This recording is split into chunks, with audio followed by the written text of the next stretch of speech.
Suraksha Infra Projects వారి Suraksha Elite HMDA approved premium villa plots. బండా రవిరాల ORR exit number 10 వద్ద ఈ రోజే మీ plot ను బుక్ చేసుకోండి. ఎస్పీ గారు అధికారులకి ప్రజాప్రతినిధులకి ప్రియ మిత్రులకి ప్రత్యేకంగా మీడియా మిత్రులకి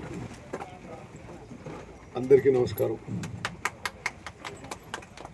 ఈరోజు నేను పురోగతి సమీక్షించుకోవడానికి రావడం జరిగింది. మీకు కొంత బ్యాక్గ్రౌండ్ ఇవ్వాలంటే గతంలో చెప్పినా మళ్ళీసారి చెప్తున్నా. జస్ట్ అదే లాస్ట్ టైము మీడియాలో అంత కవర్, మెయిన్ స్ట్రీమ్ మీడియాలో ఎంత కవర్ అయిందో తెలియదు నాకు. ఇప్పుడున్న ముఖ్యమంత్రి రేవంత్ రెడ్డి గారి నాయకత్వంలోని కాంగ్రెస్ ప్రభుత్వంలో మేము అభివృద్ధి సంక్షేమం రెండు విషయాల్లో మరి ప్రజలు సంతృప్తి చెందే విధంగా ముందుకు పోతున్న విషయం అందరూ కూడా యావత్ తెలంగాణ ప్రజలు గమనిస్తున్నారు. దానికి సంకేతం ఏంటిది? మేము అసెంబ్లీ ఎన్నికల్లో గెలవడమే కాదు, ఆ తర్వాత జరిగిన పార్లమెంట్ ఎలక్షన్స్, ఆ తర్వాత అదే టైంలో జరిగిన Secunderabad cantonment MLA by election, ఆ తర్వాత Jubilee hills by election, sarpanch ఎన్నికలు, మున్సిపల్ ఎన్నికలు, అన్నిట్లో కాంగ్రెస్ పార్టీ పట్ల, కాంగ్రెస్ ప్రభుత్వం పట్ల ప్రజలు సంతృప్తి వ్యక్తం చేసి కాంగ్రెస్ పార్టీని గెలిపించారు. ఇప్పుడు నిరుపేదలకు ఉపయోగపడే విషయంలో మరి సన్న బియ్యం, రేషన్ కార్డులతో సహా మేము నిరుపేదలకు ఇండ్లు కట్టించే కార్యక్రమం కూడా చెప్పడం జరిగింది. ఆర్టీసీ బస్సుల్లో మహిళలకు ఉచిత ప్రయాణం, 200 యూనిట్ల వరకు ఫ్రీ ట్రావెల్, రకరకాలుగా చేయడం జరిగింది. ఇప్పుడు రాష్ట్రంలో 5.5 లక్షల ఇండ్లు వివిధ స్టేజెస్లో పురోగతిలో ఉన్నాయి. 22,000 కోట్ల వ్యయంతో 5.5 లక్షల ఇండ్లు. అయితే ఇది ఈ హౌసింగ్ కాలనీకి ఒక ప్రత్యేకత ఉన్నది. ఇది ఇప్పుడు మీరు చూస్తున్నది సుమారు ఒక 14-15 ఏళ్ల కృషి. ఒకనాడు ఇక్కడ ఏం ఉండకపోయేది, ఒక జంగులానే ఉండేది, నిర్మానుష్యంగా ఉండేది. అయితే ఆనాడు నేను అప్పుడు ఉమ్మడి ఆంధ్రప్రదేశ్లో హౌసింగ్ మరియు వివిధ శాఖల క్యాబినెట్ మంత్రిగా ఉంటూ మరి ఉమ్మడి ఆంధ్రప్రదేశ్లోనే ఒక మోడల్ హౌసింగ్ కాలనీ కట్టియాలనే దృఢ సంకల్పంతో ఈ కార్యక్రమం మొదలుపెట్టినాం. సీతారామచంద్రస్వామి వారి ఆలయ యొక్క భూములు ఇవి. ఆనాడు హైకోర్టు అనుమతితో ఈ భూములకి ఆనాడు ఎంత మార్కెట్ వాల్యూనో అంత మార్కెట్ వాల్యూ ఆ గుడికి కట్టి ఆ గుడికి సెక్యూరిటీ డిపాజిట్లు పెట్టడం జరిగింది. అప్పుడు ఇక్కడ 110 ఎకరాలు మరి హౌసింగ్ డిపార్ట్మెంట్ స్వాధీనం చేసుకొని సగమేమో అటు దిక్కు ప్లాట్లు చేసి, ఇండ్ల స్థలాలు చేసేసి ఇల్లు కట్టుకోవడానికి అటిచ్చినాము. ఇటేమో సగంలో 2,160 ఫ్లాట్లు మరి నిర్మాణం ఆనాడు మొదలుపెట్టడం జరిగింది.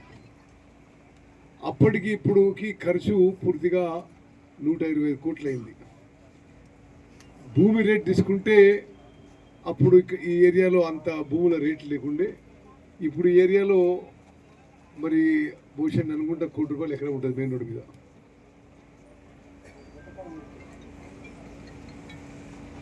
ఆ రోజు ఏమైంది, ఈ ఇండ్లు సుమారు 70-75% పూర్తయిన తర్వాత మరి టిఆర్ఎస్ ప్రభుత్వం వచ్చి మరి నా మీద కక్ష సాధింపునో లేకపోతే హుజూర్ నగర్ అభివృద్ధి కావద్దనో మరి ఏ విషయంతో కానీ 75 పూర్తయిన ఇళ్ళని పూర్తిగా ఆపేశారు. మీరందరూ కూడా మరి ఇక్కడ ఉన్న అందరికి కూడా ఈ విషయం వాస్తవం అని తెలుసు. ఈసారి డిసెంబర్ 7, 2023లో మళ్ళీ మన ప్రభుత్వం ఏర్పడిన తర్వాత, కాంగ్రెస్ ఏర్పడిన తర్వాత, ఇది నేను హౌసింగ్ మంత్రి గారిని, ముఖ్యమంత్రి గారిని రిక్వెస్ట్ చేసి మళ్ళీ ఈసారి 75 కోట్లు మంజూరు చేయించినాం. దాంతో ఇప్పుడు ఈ ఫ్లాట్లు పూర్తి అయ్యే స్టేజ్కి వస్తున్నాయి. మీరే చూస్తున్నారు ఎన్నిసార్లు వచ్చిపోతున్నామో వీడికి చూడడానికి. నాకు రాష్ట్ర జాతీయ స్థాయి ఎన్ని బాధ్యతలు ఉన్నా మరి ఇది ఒకనాడు ఒక కళగా మొదలు పెట్టుకున్నాం. అది అసలు పూర్తయిద్దో లేదో కూడా ఎవరికి తెలియదు. ఆ తర్వాత మరి ఒక రాజకీయ దురుద్దేశంతో ఈ పనులు ఆపేసినప్పుడు మళ్ళీ మేము అధికారంలో వచ్చి తిరిగి మొదలుపెట్టినాం. ఇప్పుడు ఒక తుది దశకు వచ్చింది. మరి ఇన్ని దఫాలుగా నేను రావడానికి కారణం ఏంటంటే ఇదిగా త్వరితగతిన ఇండ్లు పూర్తి చేయాలి, అదేవిధంగా కొంత కామన్ ఇన్ఫ్రాస్ట్రక్చర్ క్రియేట్ చేయాలి. 2000 ఇండ్లు అంటే ప్రతి ఇంటికి 4 తీసుకున్న యావరేజ్గా పెద్దలు పిల్లలందరూ తీసుకున్నాం ఒక 7-8 వేల మంది ఇక్కడ నివసించడానికి అనుగుణంగా ఇది మొత్తం మోడల్ కాలనీ తయారు చేస్తున్నాము. ఈ నెల 25వ తారీఖు, ఈ నెల 14వ తారీఖున ముఖ్యమంత్రి రేవంత్ రెడ్డి గారిని ఈ మోడల్ హౌసింగ్ కాలనీని ప్రారంభోత్సవం చేయడానికి ఆహ్వానించడం జరిగింది.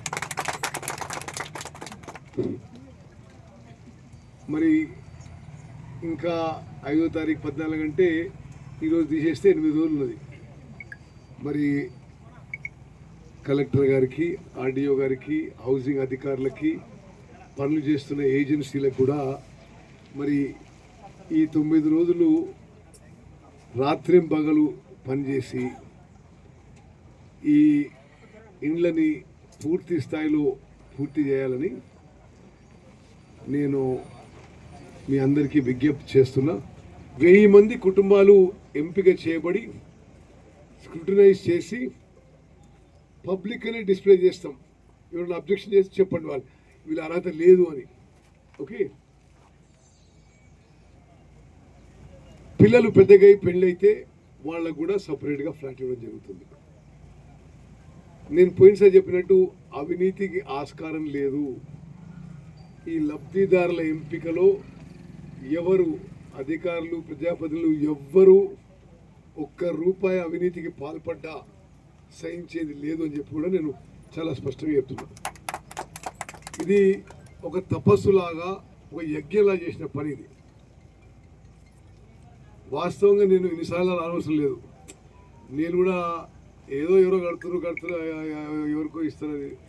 బట్ ఇది నేను ఒకనాడు దీంట్లో రాజకీయాలు కూడా లేవు, ఇంటి కూడా ఏం లేదు. ఓకే, మళ్ళీ ఆ లెక్కలు వేరే ఉంటాయి.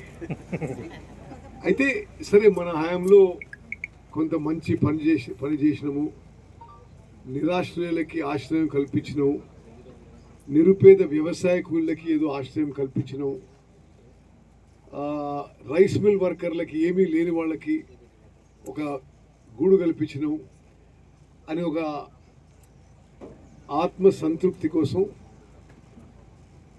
నేనైతే చాలా సీరియస్ చేసి పనిచేస్తున్నాను ఈ విషయంలో, ఈ హౌసింగ్ కాలనీ విషయంలో. ఎందుకంటే ఇది మనం మరి ఎన్నేళ్ళున్నా మన రాజకీయ జీవితం ఎక్కడో కూడా పరిమితులు ఉంటాయి. కానీ ఇది 100 ఏళ్ల తర్వాత కూడా ఒక మంచి మోడల్ హౌసింగ్ కాలనీ ఉండే విధంగా నేను నిరంతరం ఫాలోఅప్ చేస్తున్నా. ఆ రోజు 14వ తారీఖు ముఖ్యమంత్రి గారి మనం ఆహ్వానించినాము. ఇంకా ప్రోగ్రామ్ ఫైనలైజ్ కాలేదు, ఫైనలైజ్ అయ్యే అవకాశం ఉంది. ఒకటి కాలనీ ఇనాగ్రేషను, 2 లబ్ధిదారుల కుటుంబాలతో సహపంక్తి భోజనము. ఆ సహపంక్తి భోజనంలో కూడా రేషన్లో ఇచ్చే సన్న బియ్యంతో వండిన బియ్యాన్ని అదేవిధంగా సహపంక్తి భోజనం ఏర్పాటు చేస్తాము ఆ ఎంపిక చేసిన 1000 కుటుంబాలతో. ఆ తర్వాత ఇప్పుడు నేను చూస్తున్న ఎక్కడో చోట సభ పెట్టి ఆ అలాట్మెంట్ లెటర్స్ హ్యాండ్ ఓవర్ చేస్తాం. ఇంకా కొంత ఫినిషింగ్ షేప్ తీసుకోవాల్సిన అవసరం ఉందని చెప్పి నాకు అనిపించింది. సరే, ఇది ఒక సాధారణ విషయం కాదు. ఇంత మారుమూల ప్రాంతంలో అంటే హుజూర్ నగర్ అంటేనే తెలంగాణ రాష్ట్రానికి ఒక మూలం ఉంది. మరి హుజూర్ నగర్ పట్టణానికి కొంత దూరంలో ఇది కట్టడం, మరి అందరినీ ఇందులో కోఆపరేట్ చేస్తూ పనిచేస్తున్న వాళ్ళందరినీ కింది లెవెల్ అధికారి నుంచి జిల్లా కలెక్టర్ వరకు, రాష్ట్ర హౌసింగ్ శాఖలు ఉన్నతాధికారుల వరకు అందరినీ కూడా అధికారులందరినీ పేరు పేరుగా అభినందిస్తున్నాను. ఇది ఒక మంచి హౌసింగ్ కాలనీగా ఏర్పడాలని నేను ముందు మీకు చెప్పినట్టుగా